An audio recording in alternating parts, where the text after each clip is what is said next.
Picture this, it's 2008. The entire global economy is in an absolute freefall. And one entrepreneur is staring down a choice: let his dreams completely die or bet his entire fortune on one last rocket launch after 3 catastrophic explosions. Well, he chose the rocket. And this isn't just some story about taking a risk. It's a masterclass in a radical way of thinking that would completely upend a century-old industry and change our future in space forever. So, to really get what happens next, you've got to get inside the mindset. When someone asked him if he ever considered giving up after 3 rockets in a row blew up, his answer was a blunt never. This resilience, it's really the foundation of the whole story, because he wasn't just facing failure. He was staring into a double-barreled crisis that honestly should have ended him. And this just lays out the impossible situation he was in perfectly. On one side, you have the entire global financial system just collapsing. All the capital in the world has vanished. And on the other, his own company, SpaceX, is literally blowing up with its 3rd straight rocket failure. I mean, he was bleeding cash in a world that had 0 money left to give. Okay, so how on earth did he get to this do-or-die moment? Well, it all started years earlier, with a single, incredibly audacious bet against the entire industrial world. You know, the sheer scale of the risk here was staggering. After he made $180 million from PayPal, Musk didn't play it safe. He didn't diversify. No, he pushed every single chip he had to the center of the table, funding 3 incredibly high-risk startups in 3 of the world's toughest industries: space, electric cars, and solar. And here's the kicker. His goal for SpaceX wasn't just to, compete for a few government contracts.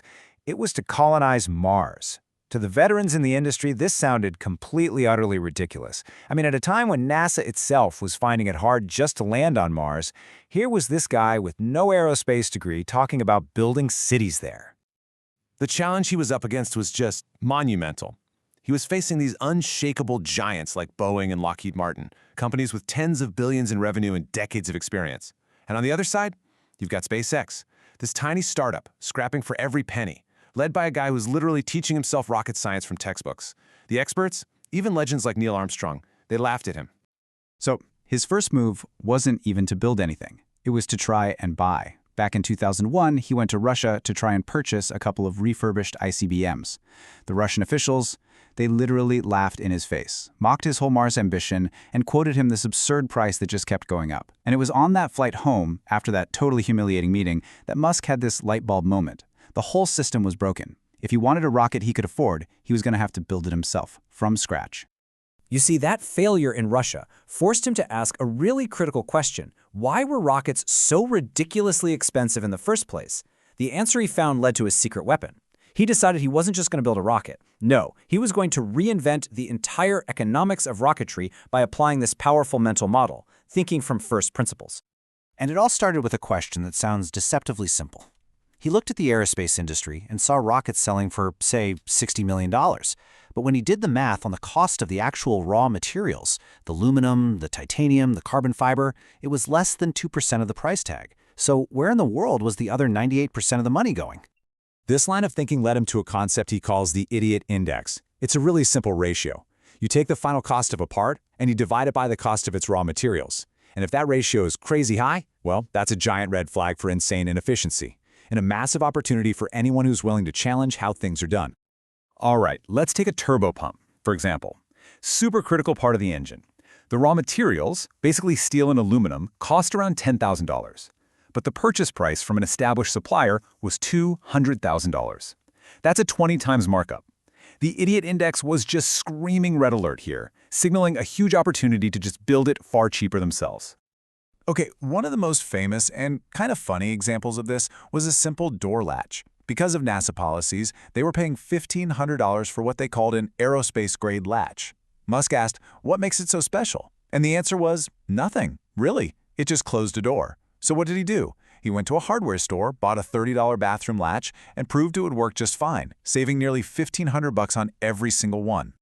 And look, he applied this same logic, but on a massive scale. For the Starship, the industry standard was to use this expensive aerospace-grade carbon fiber at about $200 a kilogram. Musk's team figured out how to use a special kind of stainless steel alloy that cost just $3 a kilogram. This one decision saved them millions in material costs alone. But Cutting the cost to build the thing was only half the battle. The second, and honestly maybe even more radical innovation, was tackling the single biggest cost of all, the fact that rockets were completely disposable. Just look at where the money goes in a traditional rocket. A full 60% of the entire cost is in that first stage booster. And for 50 years, the entire industry just treated this multi-million-dollar piece of high-tech engineering like it was disposable trash, dumping it in the ocean after just one flight. I mean, the shift in thinking here is just monumental.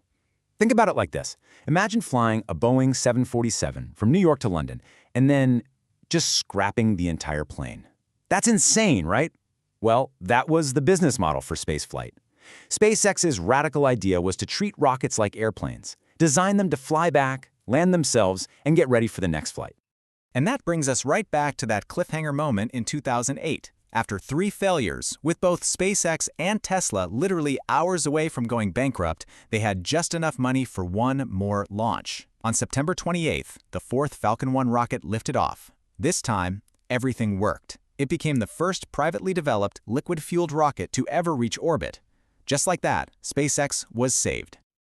And that one success, it changed absolutely everything. It wasn't just a victory. It was proof that Musk's radical strategies, the first principles thinking, the reusability, they weren't some pipe dream. They were the future.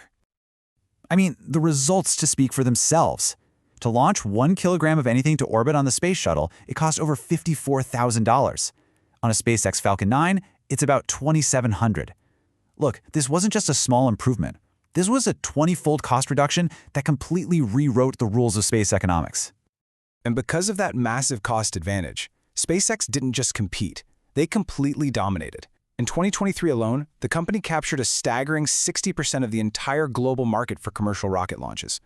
They went from being the startup that everyone laughed at to the undisputed leader of the entire market. So in the end, yeah, the industry veterans called him crazy. But Musk's craziness was simply a deep commitment to first principles and a flat-out refusal to accept the way things have always been done. And it's just this powerful reminder, isn't it? That the people who are crazy enough to think they can actually change the world, well, they're usually the ones who do.